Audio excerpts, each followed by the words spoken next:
In this segment, we're going to talk about a trailer of a different kind. It's made in Denmark. They're called Brenderups. You've probably seen them around. They're less common than most of your steel and aluminum brands out there. They work differently. They're more of a kit type trailer that's shipped over here. And for the most part, the whole thing, there's very few welds. It's all bolt together. So that's an inherent problem there, because periodically you're going to have to tighten them up or make sure you haven't lost any of the fastening bolts, especially on the suspension.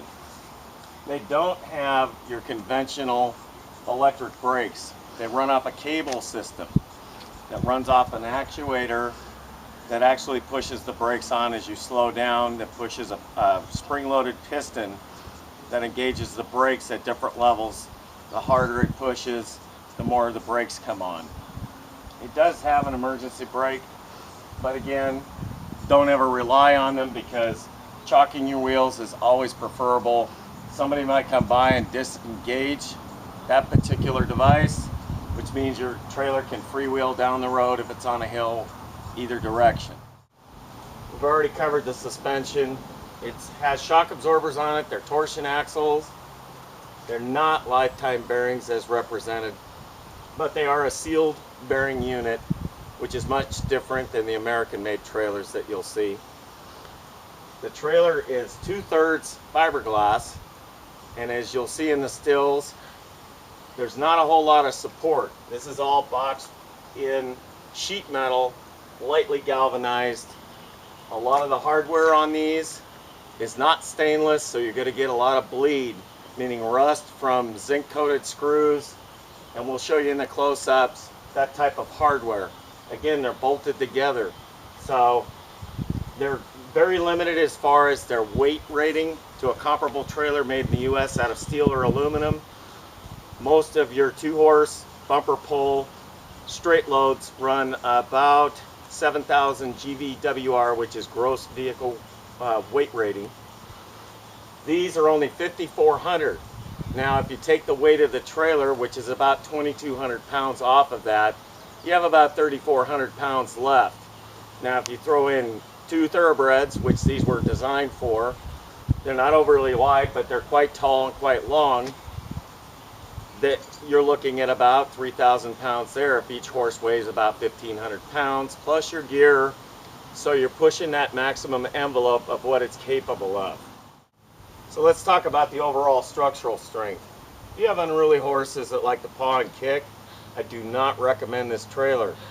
It's made for easy loaders, easy haulers, and because of its structure and these beams being the only side support, this is a laminated plywood melamine type of coating that comes up to this point. Like I said before, 3/4 of this trailer is fiberglass. It's stronger on the floors, but on the sides, any excessive pushing or pushing against the rear butt bars or the front chest bars can implode this thing and flex the fiberglass and actually cause fractures in the fiberglass, spider cracks, and I wouldn't want to pay to replace one. The maintenance on these is much higher than a lot of the trailers in different ways. That fiberglass has to be treated with a UV protectant. These trailers are inherently expensive. Like I said, they're fairly rare. Parts are expensive. Maintenance is higher than most conventional trailers. The thing is they run used anywhere from $10,000 to $12,000 for this particular bearing model.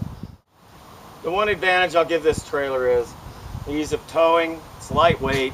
You can pull it behind most SUVs. You can run it off of a 4-wire type of scenario like utility trailers, because there is no brake circuit. So there is no need for a brake controller underneath the dash or built in if you happen to order one from the factory that way. So simple to haul. They are very light, too light in my opinion, but there are those advantages. And the suspension, the maintenance is minuscule on them, but it still needs to be paid attention to on a regular basis just to make sure that there's no failures, and you can take it from there.